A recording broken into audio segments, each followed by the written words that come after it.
প্রিয় নবী হযরত মুহাম্মদ সাল্লাল্লাহু আলাইহি ওয়াসাল্লাম, যিনি ছিলেন সমগ্র মানব জাতির জন্য রহমত। কিন্তু জানেন কি তিনি কেমন ঘরে বসবাস করতেন?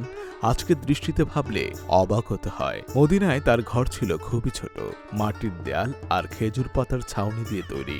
সেখানে ছিল না কোনো বিলাসবহুল আসবাব, শোয়ার জন্য ছিল খেজুর পাতার তৈরি একটি সাধারণ বিছানা। বিশ্বের অন্যতম প্রভাবশালী মানুষ হয়েও প্রিয় নবী হযরত মুহাম্মদ সাল্লাল্লাহু আলাইহি ওয়াসাল্লাম বেছে নিয়েছিলেন সহজ ও অনাড়ম্বর জীবন। কারণ তার প্রকৃত সম্পদ ছিল আল্লাহর প্রতি পূর্ণ ভরসা, ধৈর্য এবং সন্তুষ্টি।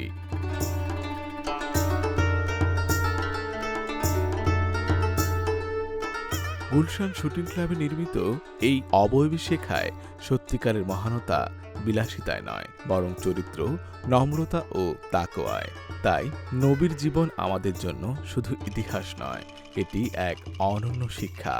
সরল জীবন, উচ্চ আদর্শ, এই ছিল প্রিয় নবীর প্রকৃত সৌন্দর্য।